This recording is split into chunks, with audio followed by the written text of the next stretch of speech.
When my physical therapist enters, he looks like if like Zac Efron and like Fabio had a baby with like a Ken doll. He's like this Italian, like beautiful, like hand therapist. I don't know. He also looked like he could do like a standing back tuck during physical therapy, and he hadn't met Pierluigi yet. And I really wanted him to meet Pierluigi. And so he's out, and I just really wanted my husband, because I felt weird, like something was going on, even though it wasn't. I was like, just wake up. And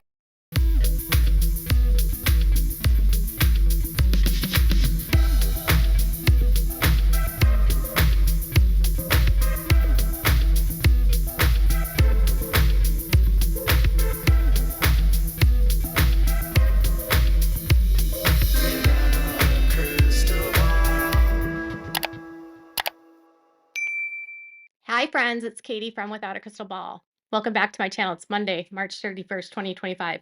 So I don't know if you're aware of this. Many of you probably already follow her and watch her videos, but Kirsty I can never pronounce her name. I even watched her pronounce her name a million times so I could say it. But her video, her interview that she made with Blake in 2016, where she says, "Congratulations on your bump," and then Blake shouts back like, "Congratulations on your bump," basically pointing to her stomach, even though she wasn't pregnant. And she uploaded this video, which she was doing press junkets, and she posted it in August. And Blake has falsely accused her of working for Justin Baldoni. And Shesty has said that that interview really made her want to quit her job. And I have actually emailed with her, Shesty, and I've also DM'd with her, and I find her credible. I think she seems like such a sweetheart. There's been things going on in my personal life that I've let her know about. She's been so empathetic, such a kind-hearted woman. And there's nothing in me that says this woman particularly is working for anyone. She just was someone that was hurt by Blake, and she has interviewed her twice and has a perspective about their interviews. And her boyfriend, who's also a journalist, interviewed her, and she forced him to drink gin at like 9 o'clock in the morning. There's interviews of her asking male journalists to take their shirts off.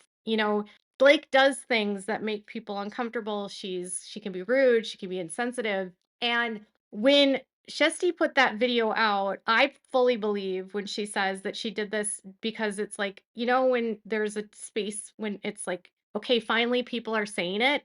Now I can share it without getting destroyed.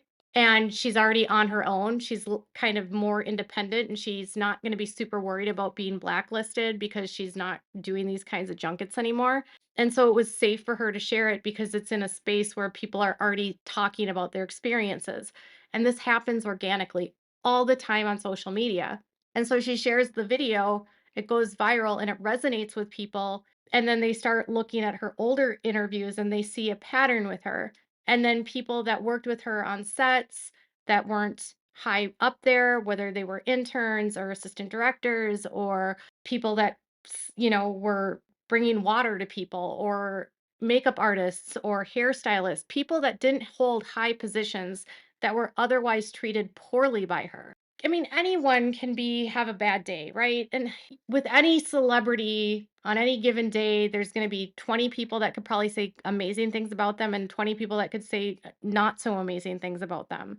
But I think with Blake, there was a lot of people that were feeling these ways about her but couldn't say it because they were either, intimidated by her husband, or they were afraid of what would happen if they did, because she's got a large following and so does her husband.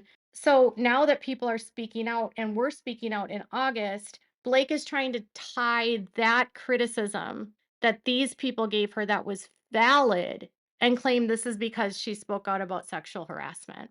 And I'm convinced now that she doesn't get it and doesn't care to get it. And I don't think she can ever acknowledge who she is or what she's done. I think she has an ego. So this weekend, Shesty was interviewed by the Daily Mail. Now I watched her most recent video, and she said that the Atlantic approached her, and the Atlantic approached me. They wanted to interview me, but I told them I would not participate in any interviews about any content creators covering Blake because I thought it was just not necessary for the conversation. Like, talk about what's going on in the case. Don't talk about the content creators covering her.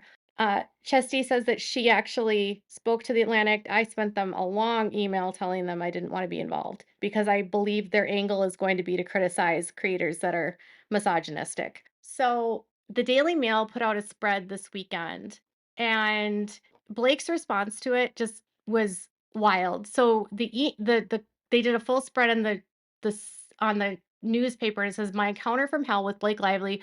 What she said was so mean and snarky. Now 20 people have told me their encounters, and I think I know why she acts this way." So this is all from sort of like Shesty's point of view. She shares this video, and everyone sort of tells her, like, other people come forward and say things to her. And I actually spoke to someone that works in crisis PR that has not met Blake, but obviously has so many connections. And she had a friend that worked on the set of Gossip Girl who basically said that Blake had an air of entitlement. Her mom and her were just like absolute nightmares, apparently, and demanding, and just they expected everything to be a certain way. They were very not the nicest people, hard to deal with. And Blake grew up around a mother that acted like that on sets. And so the crisis manager said, or the crisis PR person said to me that they believe that a lot of Blake and her modeling is watching how her mom treated people, which apparently was terrible. And I don't know if that's the case, but it would appear that Blake has a sense of entitlement. And she doesn't like people that she perceives as less than her. And she and Ryan both believe that because they're like these hot stars, that everyone should be very much viewing them as celebrities. And if you're not on their level, why would she interact with you? If you can't give her something or don't benefit her, what would she need from you? Right. And Shesty was talking to the Daily Mail and sharing all of these like people that had come to her and come forward. And, you know, everyone that has an interaction with her will have a different opinion, obviously. But I think what's resonated with me with Shesty's story is that Blake has an opportunity when she sees this article, sees this video, and she immediately accuses Shesty of working for Mr. Baldoni, which she's not. And she believes that all of this vitriol is because of Baldoni. To this day, I sincerely believe that Blake is this disconnected from like anything going on in her life that she would ever believe that she's the cause.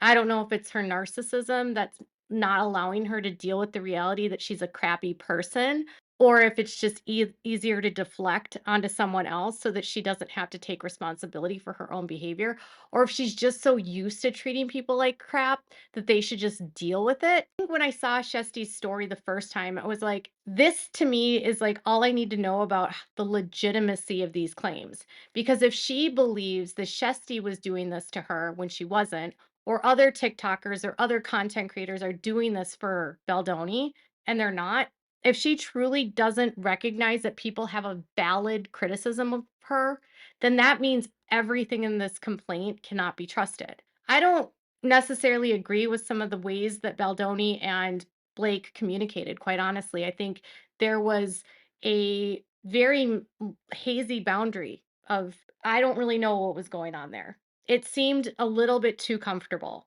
And it could have been him having to acquiesce to her demands by going to her house and having to run lines with her and, talking to her and rehearsing late into the night and whatever that is. But at the same time, when you spend time alone with Blake, I feel like it's going to invite chaos because she has this ability to transpose people's feelings about her into things that haven't happened. And then so does her husband, Ryan. So, anyways, this long story short, this article goes out on the Daily Mail and it's all about Chesty's experience, right? And instead of Blake recognizing that her comments to Chesty were actually super hurtful, because one, it's like she's fat shaming me, and then she's rude to me for the next 4 minutes. She's not answering my questions. She won't look in my eyes. Why is she doing this to me? It made her feel like she wanted to quit her job, that she didn't think she was good enough. And then she's mentioned in Blake's lawsuit, and the New York Times posts her video as evidence and proof that Shesty is part of the smear campaign when she's not.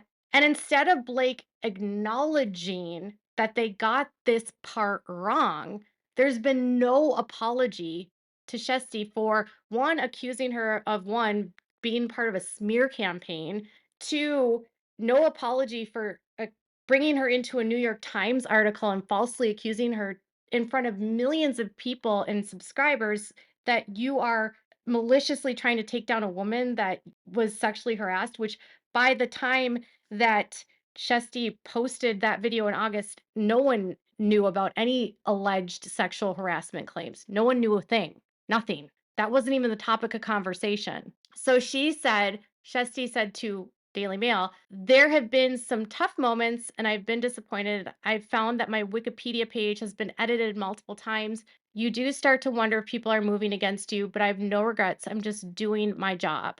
Okay. And that she's just trying to move on. She shared it. Her feelings were hurt. Blake was awful to her. And Blake's spokesperson says this: any negative coverage only serves to assist in sending a very sad message to all women out there that if you speak up against sexual harassment, this is what you can expect to happen. Her spokesperson said that. Leslie Sloan.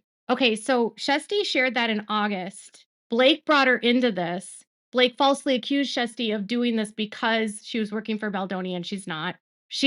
Her name is mentioned multiple times in the CRD complaint. Her linked videos are mentioned. The New York Times puts her in an article. They don't even contact her, even though she's a journalist, to ask her. And Leslie Sloan's response is any negative coverage, any negative coverage. It doesn't matter that there weren't in this entire article talking about sexual harassment, by the way. This whole article has nothing to do with sexual harassment. And then a spokesperson today told the Daily Mail, the Daily Mail's continued attacks on Miss Lively only serve to assist in sending a very sad message to all women out there that if you speak up against sexual harassment, this is what you can expect to happen. Did you see what she did there? Now, let's be honest. Anyone that speaks up against sexual harassment, anyone, men or women, because the Kevin Spacey accusers have faced horrific wrath, by the way. They get called out by his fans constantly. And then men who are victims are shamed to a level that don't even understand because men are not supposed to be victims and the assaults aren't believable. So then they're shamed because they're like, "Oh, you're just a man, deal with it." But every single person that comes forward faces negativity and faces questioning, right? But Blake's criticism by a lot of people has absolutely nothing to do with sexual harassment. The conversation was she's not viewing domestic violence people as people. She hasn't treated people on set well. She is not nice to journalists. She's rude in interviews. That has nothing to do with sexual harassment. But now it's the Daily Mail's continued attacks serve to assist in sending a very sad message to all women. All women. No, they keep saying these things. It's like what they do with Amber Heard. And you guys, I wasn't a Amber Heard Johnny Depp person because I didn't follow the story because quite honestly, like I know that Johnny won part and she won part. And I know she lied about certain things. And I also know that he was a raging drunk and on medications and not the best husband. And she was definitely not the best wife. And they both had problems. But I don't even think it's comparable to try to compare Amber Heard and Blake Lively because they're not even the same stratosphere. And I'm not an Amber Heard fan. I was sympathetic to her until late in the trial. And now I'm just kind of indifferent, ambivalent to it. I think Johnny was dealing with a serious alcohol problem and pill problem. And I'm sure was not easy to deal with for anyone around him. And I also think that Heard is a pathological liar. So that's going to create chaos for everyone involved. And they both just should have been moved on with their lives and been quiet, you know? And Blake is maybe like Amber Heard in that she couldn't just move on and be quiet. She couldn't just let herself move on and be quiet. She had to play the victim, even though she wasn't the victim. She doesn't get it. She'll never get it. And she just keeps making things worse.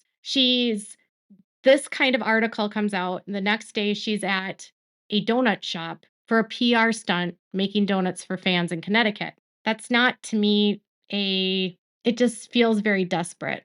I think what bothers me about the response to these articles with Blake is that she just, instead of actually acknowledging that some of this criticism has nothing to do with the claims that Baldoni made. In fact, some of the people criticizing her could care less about what's going on with this lawsuit. They had complaints and criticisms of her that were valid, that they based on interactions with her or based on what they've seen of her or based on her behavior and what she said on the press tour, whatever it was. And she can't handle that criticism. And so she has to make it about sexual harassment, even when it's not about sexual harassment. She could have just apologized and said, I'm really sorry I made the journalist feel bad, or I'm really sorry I falsely accused her and brought her into this lawsuit, or I'm really sorry I told the New York Times about this, or whatever. But instead, it's like, she's attacking me and it's about sexual harassment. No, ma'am.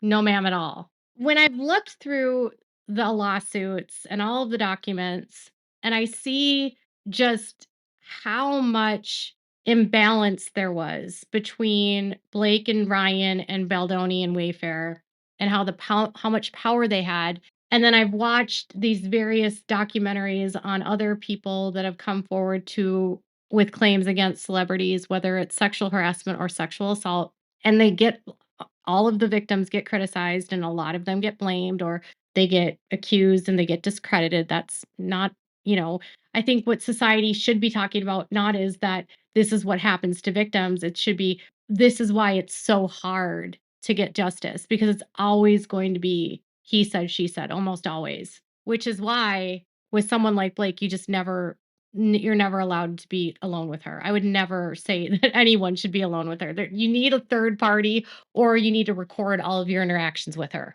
The only thing that I can see in Justin's case that is going to be challenging has to do with the intimacy coordinator scenes and having to relay what the intimacy coordinator talked to him about regarding these sex scenes and the creative vision for the film, and then him having to go over these notes with Blake. I think that that conversation with Blake never should have been done privately with the two of them.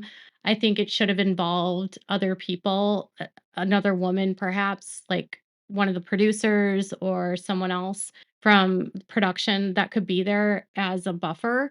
I think that she should have been engaged in having to have conversations about this ahead of time and consulted with it, even though she said she didn't want to be involved in it. It could have been a trap for him that she didn't want to be involved. And then now she's trying to say, like, I can't believe you didn't include me. But I think that spot creates a little bit of a problem for him for this suit. And then regardless of whether or not it was sexual in nature or not, I do think Jamie sharing a video of his wife giving birth or the afterbirth, even though she's covered in the baby's on her chest and it's a water birth and it's a home birth so that she can get a vision of it. I think there would have been more appropriate ways to share what the vision of the idea of what the birth scene would look like without having it to be a personal video, right? So that will be challenging, I think, for them to try to explain. I know it can seem innocuous and it's definitely not a sexual video, it's a birth video, but you don't have to share a birth video for someone to understand the what it looks like. Blake at this point had given birth 4 times. I think she had a pretty good understanding of birth. I think Justin and Jamie have a more natural version of what they think birth should look like, where it's like home and it's in the water and it's, I feel like they're a little bit more crunchy than a natural versus Blake, who I would assume would probably be in a hospital, which I was a hospital mom, so I have nothing against how anyone chooses to birth. I just think that's going to be another issue for them. Those are like the 2 issues that I see that could be challenging in this case, but I also think that, like, it's not gonna go to trial. I don't think it's gonna benefit anyone for this to go to trial, and I also think that this is gonna harm both of them, Justin and Blake, regardless of who's right or who's wrong. I think the longer this drags out, right now everyone's against Blake, but if something comes out and it shows that Justin did something that was inappropriate, the tides could easily shift again. So I think that you have to kind of like remember that when it comes to it. But I don't think anyone's going back to the way things were, right? And I don't think Blake understands really the gravity of this. I don't think she acknowledges or has the foresight to see that this criticism isn't about sexual harassment. It's not about any of that. She believes just implanted in our heads that she didn't talk about domestic violence and that's why they hate her. I don't care about Blake, honestly. I just think she keeps shooting herself in the foot. And I think responses like she has today and doing this PR stunt only further make things worse for her. I think if she truly cares about her reputation, she should stop posting at all on social media.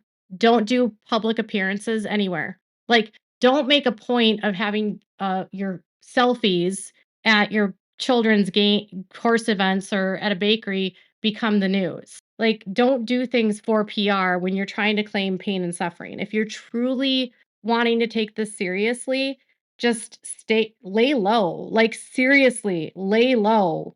Lay low. Don't do promotion. Don't do anything. Lay low. And if you can't lay low, then drop the case. That's just what I'm going to say. Because if you can't lay low and you can't stay out of the public, then drop the case and move on. But this today, she doesn't get it and she's making it worse. So, what are your thoughts? Let me know in the comments below. Make sure to give this video a thumbs up. Make sure to subscribe to my channel if you haven't subscribed and click the bell so you never miss a video. Thanks so much for watching. Bye, guys.